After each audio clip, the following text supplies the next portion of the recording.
ये फिल्म है कुछ असैसिन्स की जिन्हें दुनिया के सबसे खतरनाक किलर को मारना है। अगर वे सब उसे नहीं मार पाए तो वो किलर इन्हें पक्का मार देगा। मूवी की शुरुआत में हम एक आदमी को देखते हैं जो एक बार में जाता है। बार के टॉयलेट में वो कुछ लोगों को बुरी तरह मारता है। दरअसल ये आदमी एक असैसिन है। इसका नाम मार्कुस है। काम खत्म करके मार्कुस घर वापस जा रहा था। तभी उसे उसके कॉन्ट्रैक्टर का फोन आता है जो उसे बताता है कि कल मार्कुस को एक नया काम करना है। मार्कुस कहता है कि कल उसकी शादी की सालगिरह है, पर कॉन्ट्रैक्टर कहता है कि वे सभी कोई सरकारी नौकरी नहीं करते हैं। अब ना चाहते हुए भी मार्कुस काम के लिए मान जाता है। मार्कुस की बीवी का नाम कार्ला था और उसकी एक बेटी भी थी जिसका नाम किम्बरली था। मार्कुस का परिवार उसके काम के बारे में नहीं जानता था। आज मार्कुस की सालगिरह थी, इसलिए मार्कुस कार्ला को रात को तैयार रहने के लिए कहता है ताकि वो दोनों डिनर पर जा सकें, और ऐसा कहकर मार्कुस काम पर निकल जाता है। आज मार्कुस को कुछ रशियंस को मारने का काम मिला था। मार्कुस अपना भेष बदलता है और फिर उन रशियंस को मारने एक रेस्टोरेंट जाता है। दूसरी तरफ कार्ला को एक टेक्स्ट आता है जिसमें मार्कुस उसे उसी रेस्टोरेंट में बुलाता है।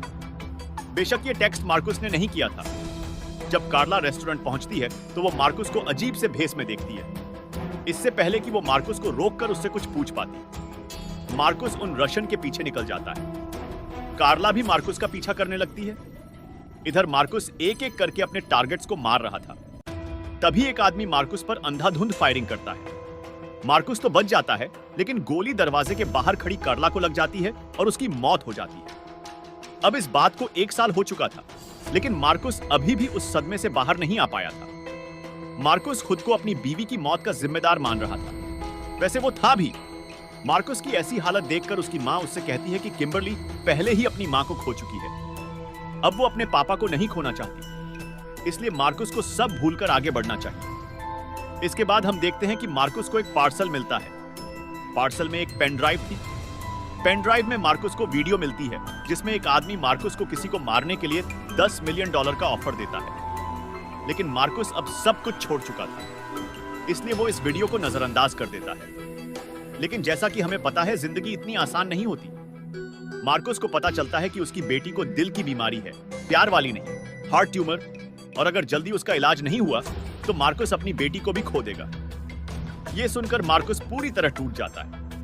मार्कुस को अपनी बेटी के इलाज के लिए पैसे चाहिए थे, इसलिए वो अपने कॉन्ट्रैक्टर से मिलता है और उसे बताता है कि वो 10 मिलियन की डील लेने वाला है। कोर्जा मार्कुस को बताता है कि उसे दुनिया के सबसे खतरनाक किलर ड्राकोस को मारना है, जिसके लिए उसे 10 मिलियन मिलेंगे। पर मार्कुस कहता है कि ड्राकोस को आज तक किसी ने नहीं देखा है, तो वो ड्राकोस को कैसे ढूंढेगा। इस पर कोर्जा उसे टोक्यो आने के लिए कहता है। आगे की जानकारी मार्कुस को वहीं मिलेगी। टोक्यो पहुंचने पर मार्कुस एक होटल में कोर्जा से मिलता है। कोर्जा उसे एक कमरे में ले जाता है जहां मार्कुस अपने जैसे बहुत सारे असैसिन्स को देखता है। उन सबको देखकर मार्कुस हैरान हो जाता है, क्योंकि मार्कुस को लगा था कि वो अकेला ये काम करने वाला है। वहां बैठे सभी किलर्स दुनिया के सबसे अच्छे किलर्स थे, जो कभी भी अपना शिकार नहीं चूकते थे। कोर्जा उन सब की बात अपने बॉस से करवाता है। बॉस एक फाइल से सभी की डिटेल्स पढ़ता है, जैसे कि उनमें से एक स्नाइपर है, आशा को जीतना पसंद है इसलिए वो यहाँ है। स्कॉट पैसे के लिए कुछ भी कर सकता है। रेन एक निंजा है जो कि सबसे ज्यादा कीमत देने वाले के लिए काम करता है। पर बॉस कहता है कि अब कोई फर्क नहीं पड़ता कि वे सभी किस वजह से यहाँ हैं, उन सभी का एक ही काम है, ड्राकोस को मारना। इस पर मार्कुस फिर वही सवाल करता है कि ड्राकोस को कभी किसी ने नहीं देखा है, तो वे सभी उसे कैसे मारेंगे। मार्कुस बॉस से उसका नाम भी पूछता है। इस पर बॉस कहता है कि वो मार्कुस और उन सभी का एम्प्लॉयर है जिसने उन्हें एक आदमी को मारने के लिए हायर किया है। बॉस कहता है कि उसे नहीं पता कि वे सब क्या सुनकर या सोचकर यहाँ आए हैं, पर यह किलिंग एक कंपटीशन है। उन सभी को ड्रेकोस को मारने के लिए एक दूसरे से कंपीट करना होगा। उन सभी का सामना एक एक करके ड्रेकोस से होगा। अगर वे सभी ड्राकोस को नहीं मार पाए तो ड्राकोस उन्हें मार देगा। बॉस कहता है कि अब उन सभी को पैसों के लिए नहीं, बल्कि अपनी जान के लिए इस गेम को जीतना होगा। लेकिन अभी भी सभी के मन में सिर्फ एक ही सवाल था कि ड्राकोस दिखता कैसा है। मार्कुस को बॉस की बातों से पता चल गया था कि ड्राकोस और कोई नहीं, बॉस है। उसने खुद को मारने के लिए दुनिया के सबसे अच्छे किलर्स को काम पर रखा है, या फिर उन्हें मारने के लिए। यह सुनकर स्नाइपर काफी डर जाता है और वहां से जाने लगता है। लेकिन तभी एक गोली चलती है और स्नाइपर वहीं मारा जाता है। ड्राकोस कहता है कि अब वे सभी यहाँ फंस चुके हैं, या तो उन्हें अपना काम करना होगा या फिर वे खुद मर सकते हैं। ड्राकोस उन सभी को तैयारी करने के लिए 1 दिन का टाइम देता है। कोर्जा सभी को बताता है कि अगर किसी ने वहां से भागने की कोशिश की तो वो मारा जाएगा। अब सभी किलर्स अपने अपने कमरे में आराम करने चले जाते हैं। मार्कुस सेफ्टी के लिए अपने कमरे की तलाशी ले रहा था, तभी आशा वहां आ जाती है। यहाँ हमें पता चलता है कि आशा और मार्कुस एक दूसरे को पहले से जानते हैं। दरअसल एक मिशन के दौरान आशा ने मार्कुस को मारने की कोशिश की थी। मार्कुस जानता था कि आशा सिर्फ उससे जानकारी लेने आई है, इसलिए मार्कुस उसे वहां से जाने के लिए कहता है। अब तक आशा भी समझ चुकी थी कि यहाँ उसकी दाल नहीं गलने वाली, इसलिए वो भी चुपचाप वहां से चली जाती है। रात को ड्राकोस ने सभी को खाने पर बुलाया था। ड्राकोस कहता है कि कल सुबह उन सभी का सामना उससे होगा, इसलिए आज रात उन्हें अपनी तैयारी करनी चाहिए। तभी मार्कुस को हॉस्पिटल से उसकी बेटी की कॉल आती है। मार्कुस बाहर जाकर किम्बरली से बात कर रहा था और ये सब आशा देख रही थी। मुझे लगा था कि दोनों में प्यार व्यार का कोई चक्कर था, इसलिए आशा मार्कुस के पीछे पड़ी है, लेकिन नहीं, आशा तो मार्कुस को मारने आई थी। आशा कहती है कि गेम में जितने कम लोग होंगे उतना उसके लिए अच्छा होगा, और ये कहकर आशा मार्कुस पर हमला कर देती है। दोनों में लड़ाई शुरू हो जाती है। शुरू में मार्कुस आशा पर हाथ नहीं उठाता। Obviously he is a gentle assassin, पर जब आशा नहीं मानती तो उसे शांत करने के लिए मार्कुस उसे एक स्टूल पर पटक देता है। अगली सुबह सभी एक कमरे में मिलते हैं, जहां उन्हें बताया जाता है कि उन सभी को बैग में से एक कॉइन निकालना होगा जिसके कॉइन का नंबर सबसे कम होगा।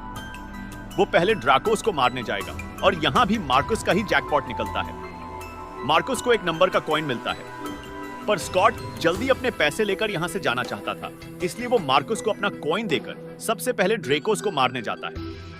सभी किलर्स को उनकी पसंद के हथियार दिए गए थे। स्कॉट एक शॉटगन लेकर कमरे के बाहर चला जाता है। बाकी सभी उसे टीवी स्क्रीन पर देख रहे थे। स्कॉट एक अंधेरे कमरे में ड्रेकोस को ढूंढ रहा था, तभी अचानक ड्राकोस उसके सामने आ जाता है। जब स्कॉट ड्राकोस पर गोली चलाता है तो ड्राकोस वहां से गायब हो जाता है। दरअसल ड्राकोस ने वहां ट्रैप बिछाकर रखे थे। ड्राकोस पीछे से स्कॉट पर हमला कर देता है और उसे गोली मारकर जख्मी कर देता है। बचने के लिए स्कॉट वहीं टेबल के पीछे छुप जाता है, लेकिन जैसा कि मैंने बताया, ड्रेकोस ने वहां ट्रैप बिछाए हुए थे। ड्रेकोस एक साउंड को ऑन कर देता है, जिसकी वजह से स्कॉट के कानों से खून निकलना शुरू हो जाता है। अब स्कॉट काफी गुस्से में आ गया था, इसलिए वो सीधा ड्रेकोस पर रश कर देता है, लेकिन ड्रेकोस बचकर निकल जाता है। वो साउंड स्कॉट को पागल कर रहा था, इसलिए स्कॉट चारों तरफ अंधाधुंध फायरिंग कर रहा था, लेकिन ड्रेकोस तेजी से आकर उसका हाथ काट देता है और उसे मार डालता है। ये सब देखकर बाकी के किलर्स डर गए थे। मार्कुस सभी से कहता है कि वे ड्राकोस के ट्रैप्स के सामने नहीं टिक पाएंगे, इसलिए उन सभी को एक साथ मिलकर उससे लड़ना होगा। पर ड्राकोस ऐसा करने से मना कर देता है। मार्कुस किसी तरह उसे मना लेता है, लेकिन ड्राकोस कहता है कि तब मेरी भी एक शर्त है, उनमें से किसी एक को मरना होगा। वो उनमें से किन्हीं 4 से ही लड़ेगा। यह सुनकर एक किलर मार्कुस पर हमला कर देता है, लेकिन मार्कुस मार मार कर उसका भूत बना देता है। सभी को बचाने के लिए कॉर्ड रूम छोड़कर ड्रेकोस से लड़ने जाता है।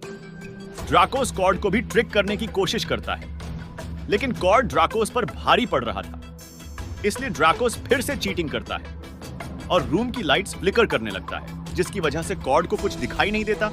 और जब लाइट्स ऑन होती है, तब तक ड्रेकोस कॉर्ड को मार चुका था। ये सब कमरे में बैठे बाकी के किलर्स देख रहे थे। अब सभी एक साथ ड्राकोस को मारने जाते हैं, लेकिन ड्राकोस उनका स्वागत एक ग्रेनेड से करता है, जिसकी वजह से वे सभी एक दूसरे से अलग हो जाते हैं। अब सभी काफी डर चुके थे और एक दूसरे को ढूंढने की कोशिश कर रहे थे, पर इससे पहले कि वे सभी एक दूसरे को ढूंढ पाते, ड्राकोस आशा को ढूंढ लेता है। दूसरी तरफ मार्कुस को ड्राकोस की एक असैसिन मिलती है जो मार्कुस पर हमला कर देती है। ड्राकोस आशा को उसी के चाकू से मारता है, तो दूसरी तरफ मार्कुस भी उस असैसिन को खत्म कर देता है। आशा को मारने के बाद ड्राकोस रेन के पास जाता है। ड्राकोस रेन से कहता है कि मुझे पता है कि तुम पैसों के लिए यहाँ नहीं आए हो। दरअसल रेन के पापा भी एक निंजा थे जिन्हें ड्राकोस ने ही मारा था। अब रेन उनकी मौत का बदला लेने यहाँ आया था। दोनों में लड़ाई शुरू हो जाती है। सभी फाइट्स की तरह जब ड्राकोस हारने लगता है तो वो चीटिंग करता है और एक तलवार से रेन के पैर काट देता है। आखिर में ड्राकोस रेन को भी मार देता है। दूसरी तरफ मार्कुस अभी भी अपने साथियों को ढूंढ रहा था। तभी वही किलर मार्कुस पर हमला कर देता है, जिसे मार्कुस ने पहले बुरी तरह मारा था। इस बार दोनों में अच्छी फाइट होती है, लेकिन आखिर में मार्कुस उसे भी मार देता है। अब सिर्फ ड्रेकोस और मार्कुस ही बचे थे। दोनों एक दूसरे के सामने थे। ड्राकोस कहता है कि वो जानता था मार्कस ही आखिर तक बचा रहेगा, क्योंकि मार्कस उन सभी में से बेस्ट था, पर मार्कस ड्रेकोस की बकवास सुनने के मूड में नहीं था। इसलिए दोनों में फाइट शुरू हो जाती है। ड्राकोस मार्कस पर एक शॉटगन से हमला करता है, लेकिन मार्कस शॉटगन छीन लेता है। मार्कस ड्राकोस को मारने ही वाला था कि तभी ड्राकोस फिर से चीटिंग करता है। ड्राकोस लाइट्स बंद कर देता है, पर उसे नहीं पता था कि मार्कस उसे अंधेरे में भी हरा देगा। मार्कस ड्राकोस को बुरी तरह मारता है। जब लाइट्स ऑन होती है तो ड्राकोस जमीन पर पड़ा हुआ था। मार्कस उसे मारने आगे बढ़ता है, लेकिन ड्राकोस एक कांच के टुकड़े को मार्कस की चेस्ट में घुसा देता है, जिससे मार्कस को काफी दर्द होता है। लेकिन अब अगर मार्कस रुका तो वो मारा जाएगा। यह सोचकर मार्कस उसी कांच से ड्राकोस को मारने लगता है। तभी कोर्जा मार्कस के सर पर गन पॉइंट करता है और उसे बताता है कि वो गेम जीत चुका है। कोर्जा मार्कस को एक कार्ड देता है जिसमें मार्कस की प्राइज मनी थी। अब मार्कस वहां से जाने वाला था। तभी ड्रेकोस उससे कहता है कि उसे उसकी हेल्प चाहिए। ड्राकोस बताता है कि दुनिया के सबसे खतरनाक असैसिन्स का एक ग्रुप कुछ बहुत ही खतरनाक चीज प्लान कर रहा है। उन्हें रोकने के लिए ड्राकोस को मार्कस की हेल्प चाहिए, लेकिन मार्कस कहता है कि वो उसकी हेल्प नहीं कर सकता। वो सिर्फ अपनी बेटी के साथ रहना चाहता है, और ये कहकर मार्कस वहां से चला जाता है। अब कुछ महीने बाद की सिचुएशन दिखाई जाती है, जहां मार्कस किम्बरली के साथ रेस्टोरेंट में खाना खा रहा था। किम्बरली अब पूरी तरह ठीक हो चुकी थी।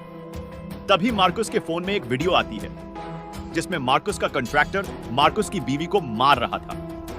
यह देखकर मार्कस किम्बरली को दूसरी जगह बैठकर गेम खेलने के लिए कहता है। तभी वहां ड्रेकोस आ जाता है, जो मार्कस को बताता है कि उसकी बीवी को मारने के लिए उन असैसिन्स ने तुम्हारे कॉन्ट्रैक्टर को हायर किया था। मार्कस का फोन क्लोन करके कार्ला को रेस्टोरेंट आने के लिए टेक्स्ट किया गया था। ड्रेकोस कहता है कि अगला नंबर तुम्हारा था, पर इससे पहले वो तुम्हें ढूंढते। मैंने तुम्हें ढूंढ लिया। अब फिर से ड्राकोस मार्कस से हेल्प मांगता है। इस बार मार्कस उन असैसिन्स को मारने के लिए तैयार हो जाता है, और इसी के साथ ये मूवी खत्म हो जाती है। मैं मिलूंगा आपसे अगली वीडियो में। तब तक के लिए पीस आउट।